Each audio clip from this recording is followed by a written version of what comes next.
Good morning, everyone. This is Tanya the Lady Strange. If you're new here, welcome. If you're passing through, that's also great and welcome. And if you're a returning subscriber, thanks for being a subscriber and returning if you're watching us. Either way, it's appreciated. So this is the weekly collective reading for the week of starting September 29th. Now, wow, we're going into October already. October is my favorite month.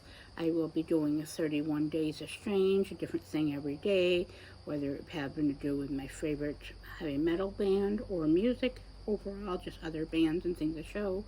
My mundane life, because that's kind of strange and spooky like me.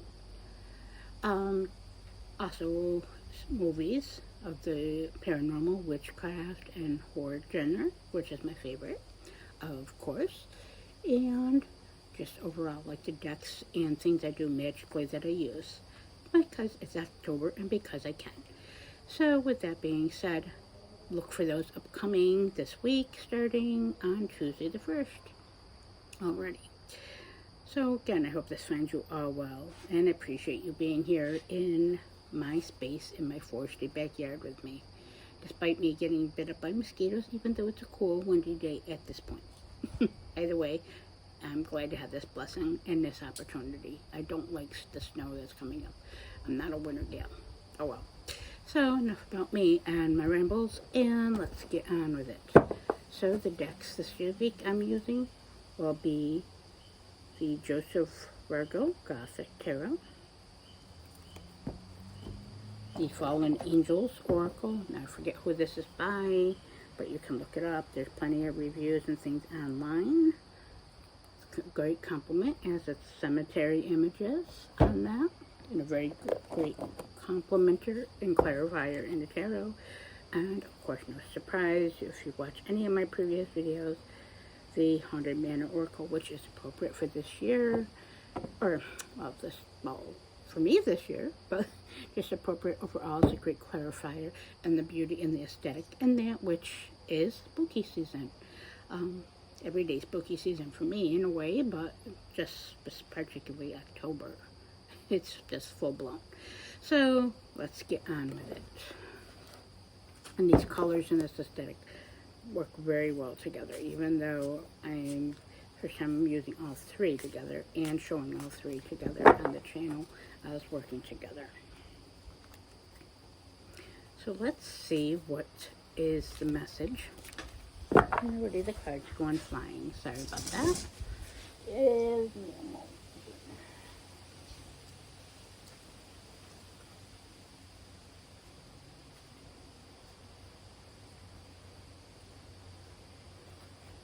Yeah, sorry about that. Everything's a bit jumpy already. Okay. I think there's quite some energy out there for this week, I believe, for us here in the collective, as we transition into October and the change of season already, and as everything of that evident around us, especially if you are in the northern hemisphere or things like that, you'll definitely see. And of course, if you're in the U.S. or other countries where you experience the change of seasons and fall and Halloween and the thinning of the veil, you'll see that too. And the deck's wanting to fly. So I apologize on that. I don't edit my videos. Possibly someday. Again, apologize on that. She's obviously wanting to jump out on me. Okay. Well, let's see. Now, this deck is usually pretty cooperative and an easy reader, even if the imagery is not necessarily made for tarot. But let's move on. What message do you have, Gothic Tarot, for the collective? What message do my guides have? And just the overall universe has for the collective this week to be mindful of, aware of situations, energies, or circumstances to be better prepared for what may come up this week, especially with it being a new moon and eclipse happening. Just like we had the last eclipse in this month in September, as we're crossing out. It's a whopper, even though it's supposed to be smaller. This one's going to be even bigger. A lot of portal energy, a lot of liminal. Even if you're not a practitioner or a cultist, you can still feel it in the energies and the reflections of life, the magic and the mundane, as I say. Let's see.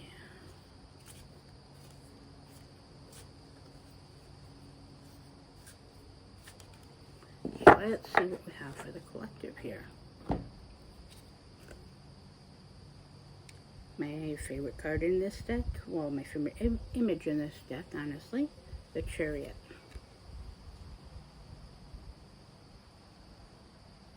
That reminds me of the old Universal films, the black and white things that I grew up with, that my father enjoyed and still enjoys, that me and my husband enjoy, the dark aesthetic of that, where you have the Victorian times and the times of past with the chariot coming forward on that, the horse and carriage. Of course, I'm a big fan of horses and the black horse and that. So, yeah. And a great energy to start with. A lot of moving forward and willful movement this week. That's what's coming up. Probably why the deck was being that way and being very jumpy. It wants to give the message about moving forward and will. Let's see. Second card is going to be the King of Cups.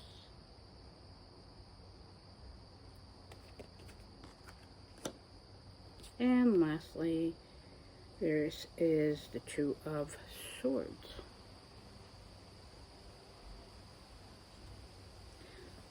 Okay, so let's see what we have here. Besides the Chariot, with forward moving and approaching energy, and how we're going to progress forward this week. And through that liminal and portal energy as the seasons and the weather and the experience and the nature keeps changing around us in our relationships, dynamics, and what's within us, in our circumstances, no matter what our life may look at or what stage we're at in our life or our development.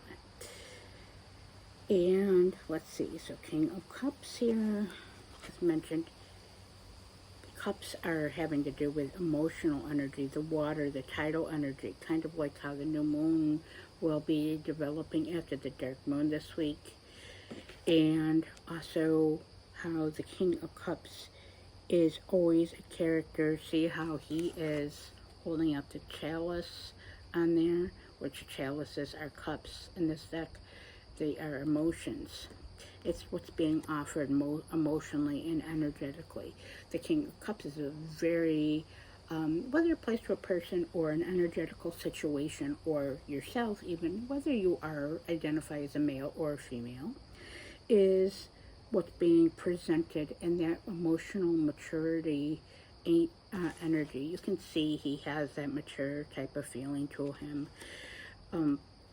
On that, a sense of balance and how he approaches things with a stable emotional, learned his lessons from his past energies, the positive, the negative, and in between of his emotional. But he's able to offer that to others and extend that, and also able to have that in a receptive way being offered. And then, of course, here with the Two of Swords, this is choices. Not a traditional Two of Swords, is more of a pip deck. So this actually shows more of just the swords being crossed. Oh, jeez.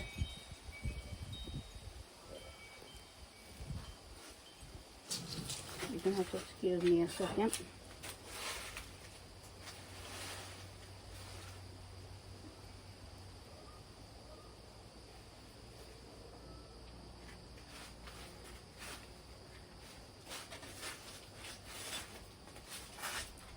Something does not want me to finish this reading this week. The wind does. Or my land birds, I don't know. Something does not. That blew away. Besides, this deck is not a very heavy deck, the card stack. So, again, I definitely apologize. Wow. Okay, let's get on with this. Something is just definitely, there's a lot there in energy. So, with the Two of Swords, it is what's not being seen. The cards shifted themselves around too. Real interesting. Like a shift. like the liminal and the change of seasons, I guess that's what's for the collective, the shifting of energy. So if you still made it this far into my technical and energetic difficulties, thank you. So with the Two of Swords, that's something that's not wanting us. With that blowing away, that's an indicator of something that's not being seen or wanting to be seen or shown for a choice in a path, like the X here, like they have. This is just a pep here, but there's something having to do with having to move forward on your paths and the choices this week through that liminal and portal type of energy and experience with the upcoming new moon and eclipse this week. And as we transition into October and further into the change of energy, seasons, and no matter where you are on that, but some more notable than others. In the change of our personal seasons and our own thoughts. Personal seasons mean our own personal evolution, thoughts, and relationships and how we approach.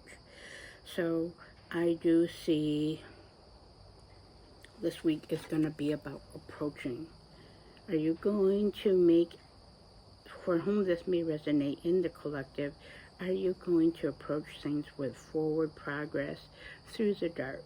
Even if it seems dark and gloomy and uncertain, are you going to continue to approach your choices here, your perspective and thoughts, despite what's unseen and what's being offered?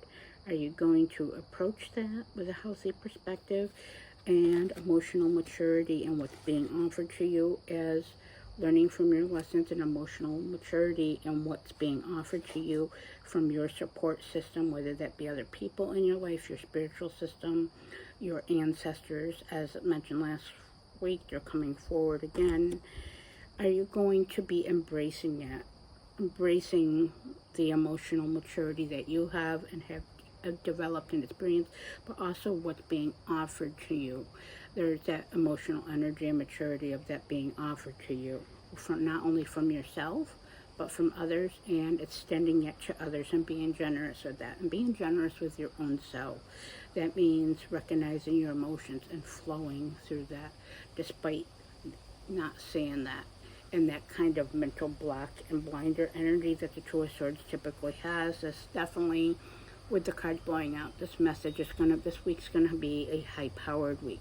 Meaning there's gonna be a lot of energy, a lot of uncertainty, but the ability of having to move forward with grace and strength on that through the darkest times is what gets us through on this. And there's no wrong way to approach a decision, even if we don't have all the facts. By making a choice or decision or not making one, that is still a choice amongst itself. It's how we approach it and take that white horse, as they say, and dark horse aspects, the light and the dark, and how we integrate those. Because despite it's going to be a high-powered, challenging energy, and the choice, I believe,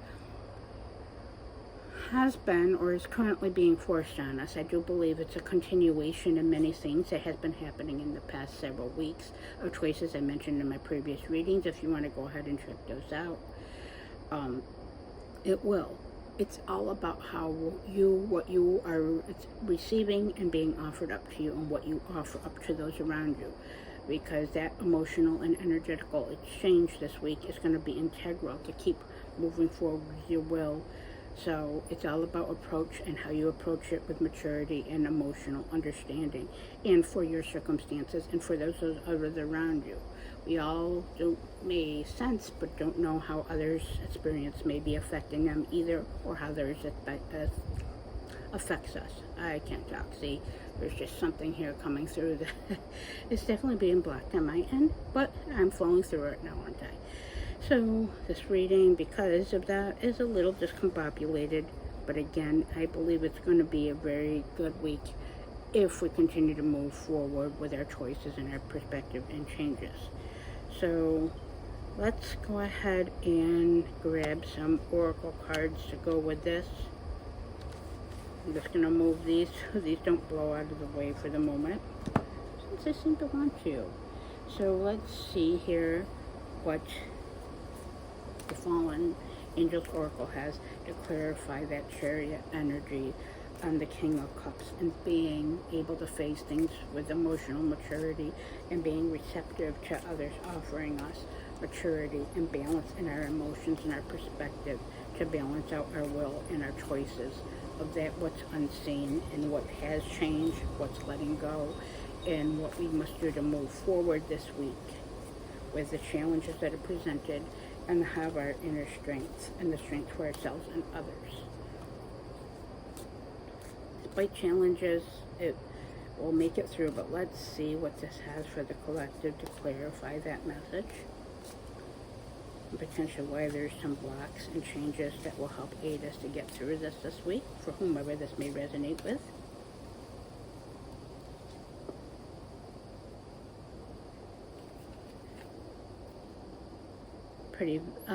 Pretty straight, clear, and forward honesty.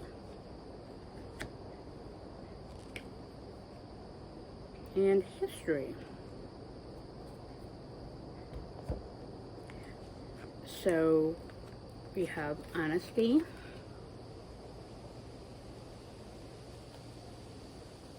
and we have history. This is, again, just for this reading, I use the key words. Yes, I do work with the beings and entities in this deck, but this is just the actual words on here because they're very great clarifiers. This deck is very honest and straightforward, the Fallen Angels is. So, it is. The thing about being integral is approaching things with honesty and strength and truth. Being honest with others and being honest with yourself. And being honest with the situation and the decisions you have to make.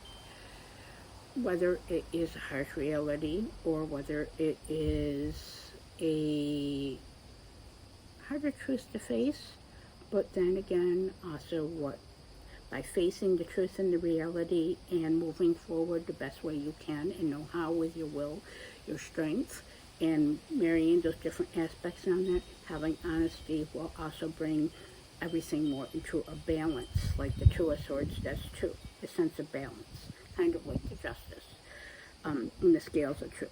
These, in this case, are the swords of truth and thought. And history. So this is, reflect on the history of your situation, and your circumstances, and your foundation, and the lessons in history you have, and those in your life, in this current life, or in your previous life, if you believe in that, the history, the ancestry, the lessons you have learned and grown. Use that history and look back on history, what has worked and what hasn't worked, to move forward this week with that Chariot energy and the decisions we have to make rather blindly, but that we can do so in a willful, emotionally, and energetically way for ourselves and others to affect our reality. And one last card. It's going to be a long reading because of the cards flying, but my guides and the universe obviously wants us to know that the energy is going to be a bit of, because of the portal energy, I believe this week, it's going to be a bit different. It's going to be more about its perspective and approach and will. See what you have for the collective that this may apply for and resonate with as advice and additional clarification. Is this appropriate? Roots, ground yourself. Pretty much like the roots in this. It's the tree. From your history, your roots, your ancestry, your heritage, your own personal experience and knowledge. Ground down. Use that to root yourself despite the challenges, and to be able to receive and give for yourself and others, and to move forward through what might seem rather dark or challenging by staying grounded with perspective. This can be a really good week and a lot to learn from and a lot to get grounded into stone and harnessing in by facing the truth and realities and having the strength like the tree. Face that history. There's so many trees out there you'll see that are old and knotted, and yet they still stand. They're a standing feature that, despite their seasons of weather and growth and experience and the development man how the tree has. So with that it's being said, my guides are saying to stay with what you know is true, being receptive, being strong, building those foundation off of your history, your heritage, and your experience, and to move forward. Make that progress, no matter what that may look like for you, whether it is small steps or huge, and often in between. And with that being said, if this resonates with you, please go ahead and place a flame emoji below as create a fire like the chariot this week. And also please like, comment, and subscribe if this resonates or you find any value in this. I would certainly appreciate it. And blessed be, and have a great week.